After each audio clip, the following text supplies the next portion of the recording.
James, good to have you in front of the camera. Good to see you here racing. I mean, you ended sort of the full Ironman year extremely positively in Mallorca with that wonderful race between you and Timo in Mallorca. How's the body feeling going into Saturday? Yeah, Ironman Mallorca was kind of the end of 2015 for me, and this is pretty much the start of 2016.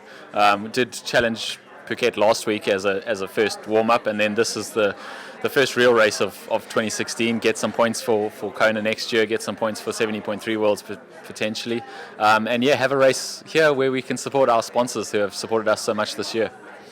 The Bahrain Endurance 13 team, I mean, that's kind of like set the world of triathlon ablaze. It's won almost every championship you can win in triathlon. How does it feel being part of that team? Yeah, I think that was the goal of the team at the beginning of the year, was to change the sport a little bit and get some teams going, like they have in cycling where teams can get better sponsors, bigger sponsors into the sport and more money into the sport. It's more professional, and I think we've set the bar pretty high this year.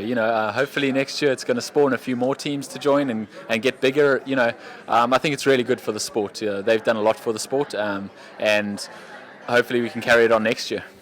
James, you are not unfamiliar with this course, having raced it before. You're also busy with a training camp here. Just talk us through what do you think of the course. Most age groupers go, it's flat, it's easy, but it's far from it, is it? Yeah, it is flat. It's a flat island. There's not a mountain to speak of. But flat courses are not necessarily easy. You're locked in your tri bars for 90 kilometers, and when you get off the bike, you feel like a bit of a pretzel because of it. It's long straight roads here too. It's not corners where you can stand and power out of the corner either. So you spend a lot of time in the tri bars working hard.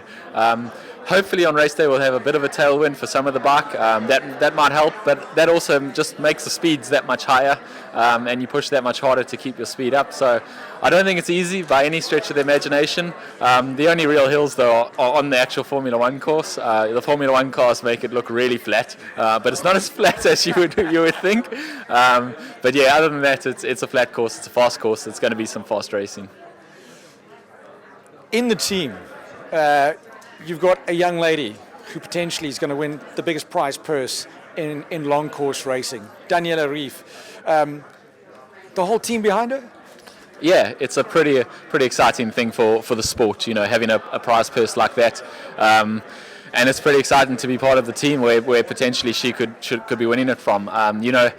Nothing's guaranteed until you cross the finish line. As always with Ironman races, it's a long way to get through before she gets that check. And there's some strong girls on the field this year too. No one's going to roll over and just give her the $1 million. And the course is not just going to roll over and give her the $1 million either. She's got a lot of work to do. But yeah, it's very exciting. I think the whole team's pretty excited about the potential for the biggest prize purse in the world ever in triathlon, potentially given away this weekend. How's James Cunnama feeling? 2015's been a year that's tested you, but as we said, you finished it really, really well in Mallorca. How's James feeling? Excited, I think, is probably the right word. I'm pretty amped for 2016.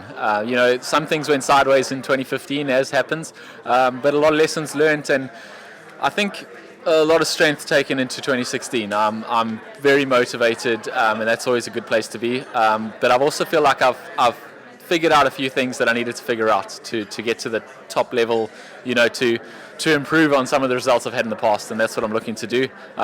We're going to work the whole year around Kona this time, and I'm going to give Kona a good go. So 2016 is going to be big. Watch this space.